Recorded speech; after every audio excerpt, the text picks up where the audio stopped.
What's good? You rocking with Headcanon Graps. This is Off the Dome, and today we are talking about the main event Jey Uso, and the man who is now going on to win the 2025 Men's Royal Rumble. We are looking at him going to WrestleMania 41 to challenge for one of the two big world titles. And with that being said, let's take a retrospective back and looking at how he got to this point and just some of those big storyline beats that has really grown his character. But we're only going to look at from the bloodline story forward. And we're not going to really, his tag team career deserves its own respect and its own retrospective of its own. So we'll focus mainly on the bloodline story. So with that being said, check out some of the other videos on the channel. We have videos covering Willow Nightingale's journey to the top. We got who took out Jade Cargill. I think there might be some storyline progression coming from that really soon, especially with WrestleMania on the horizon. Speaking of WrestleMania, check out the road to WrestleMania and who will be challenging for the main 4 world titles. Also check out what comes from this New Day and where the New Day storyline could go from here. And also check out the top title wins of 2024 while that's still relevant in your head.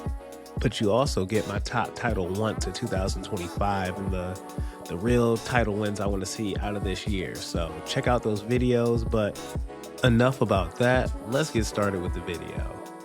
With Jey Uso's main tenure in the company starting off in the Usos tag team alongside his brother Jimmy, they were able to have a plethora of tag team runs through a babyface run on Raw, and then when they had the brand split again and they moved to SmackDown, they reinvented their characters and they were able to then have some classic matches with the New Day, with their Hell in a Cell in 2017 being a match that I was there for live, and just classics with The Bar, with American Alpha.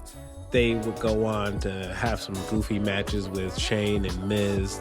Their career deserves its own highlight, and they would still go on to have a tag team run in the Bloodline story. But to get to that, Jey gets to go on a singles run because Jimmy gets hurt. So he wins the Gold Rush tournament, and he goes on to face Roman for the Universal Championship in 2020. And during this time period, they're happy-go-lucky up to the match, and then there's kind of the switch in Roman, and he starts to jump on Jey and beat on him because he can tell that Jey just doesn't want a payday. Jey really wants to become champion, and it's this self-belief that Jey is starting to grow in himself that carries into the Night of Champions match that then it doesn't allow Roman to actually pin him. And it takes Jimmy throwing the towel in for the match to stop and for Roman to retain. But Roman never could beat Jey in that match. And then it leads to them going to Hell in a Cell because Jey wants more. And it's an I Quit Hell in a Cell match that it goes to a point where Roman's about to try to take out Jey. Jimmy comes in to try to stop Roman. Roman starts to cry and he doesn't know what he's doing. And then the switch turns on and he guillotines Jimmy to force Jey to utter the words "I quit," when everything that Roman did before to Jey would never say "I quit." Now, there were some stakes on top of this match, though, that if he uttered "I quit," then Jey and Jimmy would have to fall in line and acknowledge Roman, and if they didn't, they would be banished from the family, thus creating the bloodline. And so Jey then, that happy-go-lucky energy he had before, it just he would wear this scowl for just a couple of years. So basically from this point forward in 2020, he had a feud with Daniel Bryan where he had to basically turn on him, and that was his initiation into being a heel. And he got some wins and some big victories out of it moving into 2021, where he would win the Andre Memorial Battle Royal at WrestleMania, well, SmackDown before WrestleMania, that is. His brother would come back, and there would be some tension in the bloodline between him and his brother, and Jey would disappear for a second, being the central figure of that story of Roman and Jimmy trying to get Jey back in the fold together, and Roman blaming Jimmy and Jimmy blaming Roman, and Jey coming together, and eventually Roman, yes, manipulated them And throughout this whole story, Roman has just been using these manipulative tactics to twist Jey's mind, to twist Jimmy's mind, that it works to his advantage, that he's able to have the family have success. They're holding all the gold together, where they're going to house shows and they're walking in as champions with these great entrances, and just being able to give also Jey these times to also speak and be the highlight on the mic, because he's not only Roman's right-hand man, he's main event Jey Uso. He's now getting these opportunities to be on the mic more, be front and center more. And some of the reasons why we need to do that with him, they come on later in the storyline, but this is just a big benefit for him right now. And so 2021 is the expansion year for the Bloodline. They're winning matches and they're collecting gold. And going into 2022, Roman collects another world title, and then he pushes the Usos after WrestleMania. Hey, WrestleMania Backlash, I want you all to go get the Raw tag team titles. I want us to all be undisputed in this group. And so it doesn't actually happen on WrestleMania Backlash, but they unify the titles and they get all the gold. And now, so the Usos have both tag team belts, Roman has both world titles, and the Bloodline is ruling the roost. And then the storyline starts with Sami Zayn trying to, you can say, infiltrate the Bloodline, looking for acceptance, looking for family. But what this does is, and he's always aiming for Roman, he wants to talk to Roman, but you can see this budding relationship or tension or feud between him and Jey Uso. And Sami would annoy and get on Jey's nerves and piss him off all the time. And everybody else would seem to love Sami but Jey. And it would always piss Jey off. But then you'd see these different moments and segments where Sami would crack Jey, he would crack Roman and get everybody laughing. And it kind of developed and added this softness to Jey. And if we're going to start sticking the storyline of it all, because that softness was given to the crowd, I'm talking about. But if we're going to focus on him as just a character in this story, Sami was softening him. He had been hardened. He had to harden himself because of the fact that he had been in this manipulative, almost mafia-like situation where he's the right-hand man, and if he doesn't do right, his family's out. And he's got to do right for his brother. He's got to do right for his kids and his other family. And that's always going to be a theme for Jey. He's got to do right by his family. And so Sami keeps getting through to him, and everything kind of culminates in this War Games match in November of 2022, where it's the Bloodline versus the Brawling Brutes, Kevin Owens and Drew McIntyre. And Sami has this test to prove that he's against Kevin Owens. And Jey thinks he's a traitor, and Roman has a plan. And at the end of this match, Sami ends up betraying KO and stopping the ref, allowing for Jey to get the final pin on KO and get the win in War Games.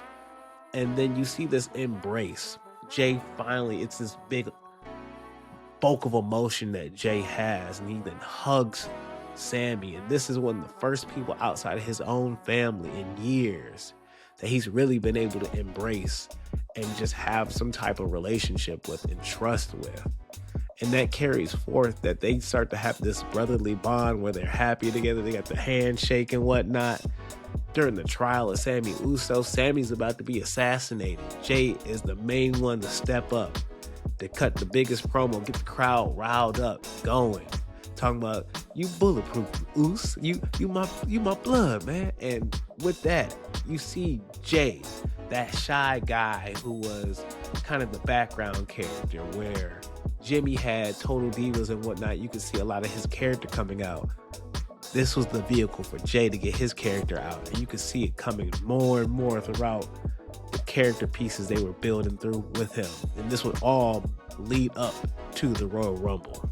where another test for Sami Zayn was set up to basically execute Kevin Owens with a steel chair. And instead, like old times, Roman gets a chair to the back and Sami betrays the bloodline, where Jimmy jumps him, Solo jumps him, Roman gets back up and gets involved, but Jey is just stunned and Jey is heartbroken. Jey gets out the ring and walks away. You can see this emotion of him almost to the point of crying, just getting out of there. And Jey disappears. Now the whole story is centered around, where's Jey? We need Jey. What's going on with Jey? Nobody can hear from Jey. Jimmy, you need to go find Jey. Jimmy had to defend the tag team titles to the point where he almost thought he had to do it alone. Jey shows up right in time because I've always got my brother. I've always got my family. He leaves, but he doesn't talk with the bloodline right now. Ends up seeing Sami in the back, gets a dap up with Sami, and you can still see that brotherly bond and the hurt, but he understands because he's a prisoner in his own situation. And so he's proud of seeing Sami, in a sense, do something he wished he could have done. And it culminates on Raw in 2023, where he's about to side with Sami. He gives him this hug and this embrace. And then the crowd's feeling this joy, and then he turns and kicks Sami. And he says, "You thought I was going to choose you, man? You thought I was going to choose you?" Jey ends up choosing the bloodline and returning to the bloodline, where this now pushes and culminates in a world title match main event at WrestleMania 39 between KO and Sami Zayn versus Jimmy and Jey Uso.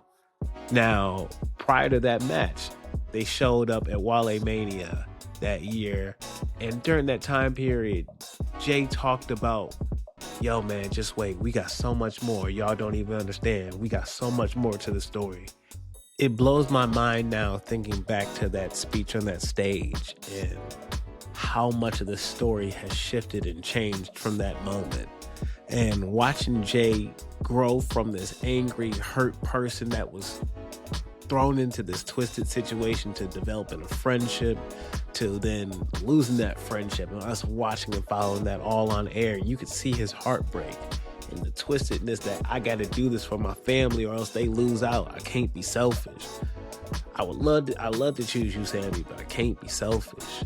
And so it leads us to WrestleMania 39 with this emotional main event that I got to see live. It was my first WrestleMania, and with the little Uzi Vert entrance. And so Jey coming out with the rapper entrance already back then. Keep that in mind, because that's a common thing that's going to keep popping up. But they would go on to lose the tag team titles that night to KO and Sami. And they would go on to face them the next month in May in a rematch and lose again. Roman and Solo would go on to Night of Champions to face them for the tag team titles, Sami and KO that is, where Jimmy and Jey would have an interference spot where Roman would be disrespectful to Jey. Jimmy would then grab and super kick Roman and tell Jey that he got him. And this would be Jimmy's exit out of the bloodline. But Jey, not too sure. Jey ends up leaving, but not fully with Jimmy. You could just tell there's some content. We get to June, and there's this promo segment on SmackDown, which is just so amazing. And then you can just see another moment of Jey's progression where his character starts to speak about the past and, hey, you know how it's felt to be a twin?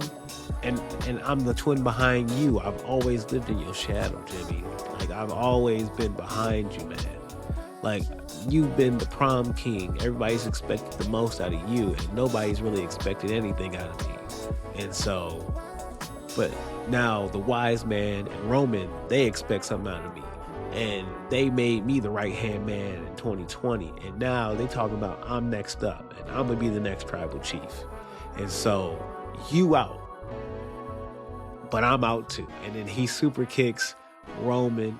And in this moment, he finally steps up, acknowledges what he needs to do, and takes out Roman. The next week, they lead to this promo where they they calling out Roman, and they calling for a Bloodline Civil War, the original Bloodline Civil War, where at Money in the Bank in London 2023, we get to that point where it's Solo and Roman versus Jimmy and Jey, the Uso brothers. And Roman and Solo, in their best efforts, try to hold down the Usos. Even with a double pin, tried to stack them, they both kicked out. And Jimmy, in a moment, hearing his brother in that promo, yo, let me boost you up because I've been in the front so much. He allows Jey to take the moment, get the splash on Roman, and he is the first person to pin Roman since 2019. And so that's 4 years of time. So Jey does that, and it leads to this segment where Roman has to basically acknowledge Jey. He gets down on his knees, and it turns into this ruse where he low blows Jey. They take out Jimmy, and later in the night, Jey comes out and is pissed and attacks everybody, takes the gold, and calls for Roman and calls for the championship because he wants revenge for his brother. All taking place in MSG, Madison Square Garden, baby. But then these mystical elders that we rarely ever truly see or hear about, they made this tribal combat. Bloodline rules. They had to shake their hands around the Ulafala and acknowledge each other with the head, it's not a headbutt, but the head shake, I guess I'm gonna call it. But it spoke about, oh, no family getting involved. This is a one-on-one to determine the head of our family. And this fight just happens to take place in Ford Field in Detroit, where I'm from. So I was able to go see this live with my people, and what a overall show, but good show. But we get to this match, and it was heartbreaking because I was actually rooting for Jey. I'm ready to see something new with Roman, switch it up. So, and to me, Jey was becoming one of my favorite wrestling characters. And so this man gets to this point, and we're like, okay, he's about to win the match. He's got Roman. Who pulls him out the ring? His brother. His brother betrays him and then stabs him in the back and cost him the match in Detroit. Blew our mind. And so we get to SmackDown in August, and it's an assault on Jey Uso the whole time. Roman talking smack, Jimmy out here saying, oh man, I didn't want you to become like Roman, and you know, if you win the title, then what happens to the Usos? And right there in that line, you could hear that selfishness. All that Jimmy needed to say was, I feel like I'm gonna be left out, so I couldn't let you win that world title. And you go see Jimmy and that selfishness pop up in Jey's story a lot. So it comes to this moment where Jey shuts down Jimmy. Jimmy leaves. Roman keeps flabbergasting and talking off at the mouth. Jey kicks Roman. Jey kicks Jimmy. Jey takes out Solo. And Jey throws up the deuces. And he walks off into the distance, where you would almost get this cinematic, like, panning out of the camera. And if there's some credits coming up, you would think this was the end of the movie. And this was like the end of his segment of, I'm good with my family. I need to get away from y'all. Y'all are too toxic for me. I'm on to the next thing. Which the next thing would be Payback. Cody Rhodes calling him up, doing a little switcheroo contract thing, and getting main event Jey Uso to Monday Night Raw from SmackDown. And this was the best thing for Jey, because then it allowed him to be away from the bloodline, but then have to pay for the sins of his past actions. Whether he got to realign with his best friend, realign with Cody Rhodes, somebody who he trusted and he was good people with, even though he went to war with before. Cody reached out and created a bond with him. And then his first friend that he made, Sammy, was there too. Drew, though, somebody who remembered his past actions, couldn't stand him. And Jey's impact on people around him would then turn Drew's heart sour. And turn him heel and send him on one of the best runs of his career. But it would allow him to build a stronger friendship and trust with Cody, and then take them to Fastlane, where they would, in October 2023, face the Judgment Day and defeat them for the tag team titles. And it'd be a short reign with the tag team titles, but this showed that Jey could not only be a tag team champion, but be a tag team champion without his brother. And it wasn't just his brother carrying him. He can do it on his own. It's just him, Uso. But hey, in another theme of Jey Uso's career, he finds himself in November in another War Games match. And the man goes up 2-0 in the War Games matches, because in a match that I was there for also live, with the yeet, him getting on top of the cage and us all doing the little yeet arm thing dance. They win in War Games to defeat the Judgment Day, with Randy Orton coming back and a little somebody else come back later at the end of the night, but that doesn't pertain to this story. So we get to the Royal Rumble, and now we're talking about Jimmy and Jey linking up for the first time in the Royal Rumble, having this face off. And it wasn't a lot behind this, but it was the first moment in the story kind of kicking back on. But Jey loses the Royal Rumble, and now he's focused on getting singles gold. And he's looking at the IC champion. He challenges Gunther. Gunther has no time for him, but the match happens the next week, and Jey is giving Gunther all he can take. And at the last moment, Jimmy Uso comes out, interrupts his brother's match again, stops him from getting gold again, to then lead to them at WrestleMania 40, where Jimmy and Jey go one-on-one. Jey comes out with Lil Wayne. He gets another rapper entrant. You see the theme. It's at WrestleMania. He had Lil Uzi last year. Now he's got Lil Wayne.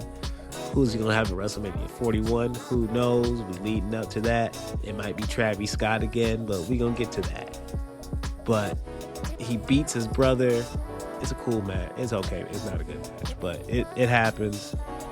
But after, he helps Cody win the title the next night. And then him and Sammy get to do this kind of tag run here and there, where they tag and they get to be little best friends.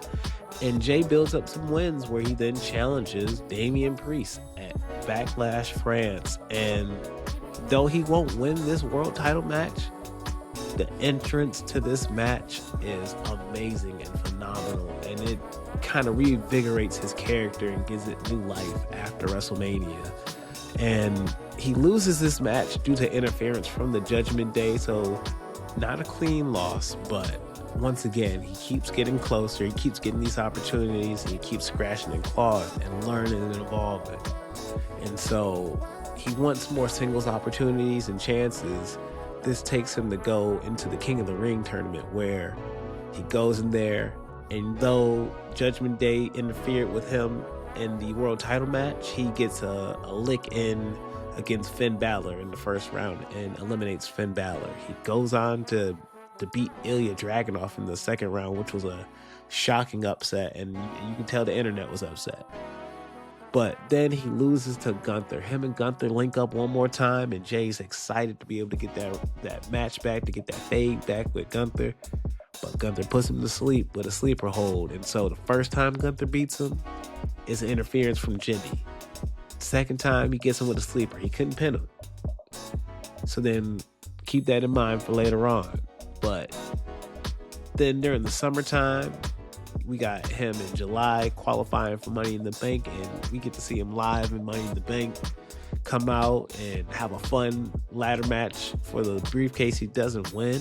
But though he keeps losing these opportunities, you might think, man, he can't keep losing them all the time. He gets another shot at the IC title, but this time the champion is Braun Breaker. And some people had the mindset of, well, the man just won the belt, so there's no way he's going to lose this title to Jey Uso. Well, Jey Uso pulls off the shocking upset, so shocking that it created this channel basically and gave me my first video. But what an upset. He becomes this champion. he adds this little extra blue tint to the belt that has this historical reference from older belts in the past. But him winning the IC title allowed him to earn this credibility with the fans that, hey, I can win these big matches. I can win these big moments. And he went from NXT to SmackDown. The man was everywhere with the belt. And his energy was at 10. The crowd's energy was at 10. He was emotional when winning the belt, with tears in his eyes. And he was able to then go and be acknowledged by his family and start this whole reuniting of his family where his brother came to him, acknowledged him. They chatted it out. He told him, come on, let's go talk to Roman. Roman and them bumped heads for the first time, but Roman grabbed him and said, hey, yo, look, I still respect you for what you did, man, and I'm proud of you. I'm proud of you being champion right now. And so Roman gives that acknowledgement to Jey. We get to the point where now Braun wants his title back, and so he's chasing Jey Uso. And in the rematch, Jacob Fatu and Solo attack and distract Jey to the point where he loses the title back to Braun Breaker. And this now leads into a bigger feud where at Crown Jewel, the OGs face the New Blood, and the New Blood pull out the win. And that takes us to then Survivor Series in November, where the New Blood, alongside with Bronson Reed, take on the OGs with Triple OG Punk alongside them to win the War Games match. And after winning this feud with the family, Jey went on to have some fun with Travis Scott in the first Raw and kick off the year big. And he's been a big figure with that. Had a win over Drew McIntyre, and that rolled him into a challenge against Gunther one more time. But this time at Saturday night's main event for the World Heavyweight Championship. The first time was for the IC title. The second time was in the King of the Ring tournament. Well, this time it's for the big gold. And Jey wanted his direction to Wrestlemania, and he wanted to kick it off with that World Heavyweight title. And so at Saturday night's main event, he gave his all to Gunther. But Gunther would end up defeating Jey Uso that night, handedly. Jey would come out the next night on Raw with Quavo, have this almost concert-like entrance where the fans are kind of energizing him up again. He's like, thank you, I needed that, man. I know I can do this, man. I know I can beat that man Gunther. I got the faith in me. I know I can do it. And you can see the self-belief and the growth in this promo from the man who was so shy, who thought he could do it, but couldn't verbalize it back in the day when he faced Roman at Night of Champions. When it came to him going after it at SummerSlam, he was distracted from family and other reasons. When it came to going against Damian, there was the Judgment Day getting in the way. When it came to the IC title before, his family, whether it came to winning it or defending it, would get in the way. Well, this time, he's taking care of all those factors. And so now, it's just me and that man defeated me. He got the best of me, but I know I can get that man. And coming out at number 20, Jey Uso goes on to win the Royal Rumble, standing there 36 minutes and eliminating John Cena at the very end. And so the question is, who does he face? Does he go on to face Gunther, or does he go on to face Cody Rhodes? And yes, there's the Cody Rhodes option because of their friendship, because of the fact that Cody was the first person to reach out to Jey after he left SmackDown, to bring him in, to trust Jey after he left the bloodline outside of Sammy.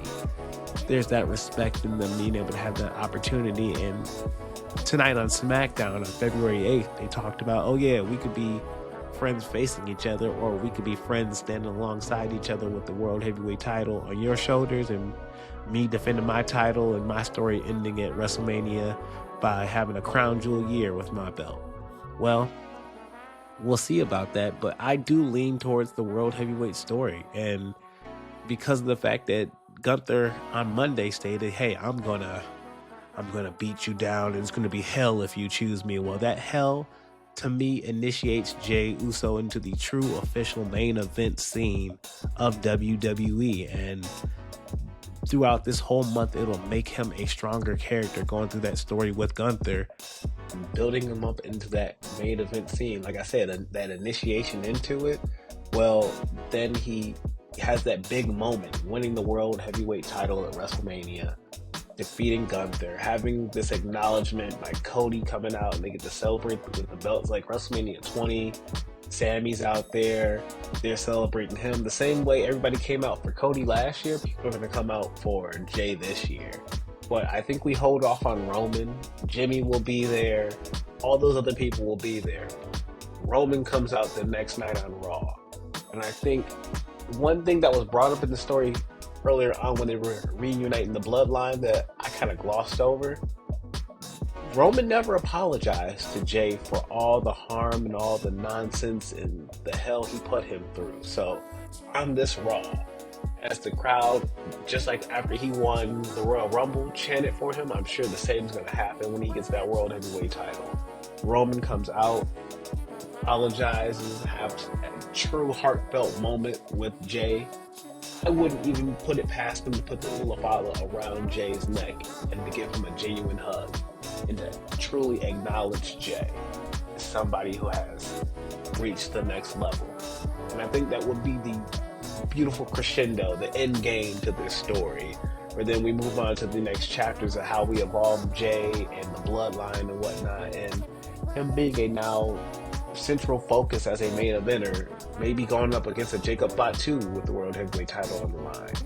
Who knows, but I like where the story's going, and I love to see what's coming with Jey in the future. But how do you all feel about the story? What do you think about where I have it going in the end? Do you think that Jey should go after the WWE title? Do you think that's more main event, as you might say, or do you think there's a better narrative there with Cody? That could be. Drop it in the comments below and let me know. But I've been somebody riding the wave with Jey, and I can't wait to see where the story progresses from this point forward, man. I'm gonna be at WrestleMania 40. I'm gonna be at the Elimination Chamber if he does anything there. So, hey, big ups to the Uso, and let's see where the story goes, y'all. Check out the other videos on the channel and hit subscribe, hit like on the video, share this out with somebody, and I'll see you on the other side. Peace and chicken grease, y'all.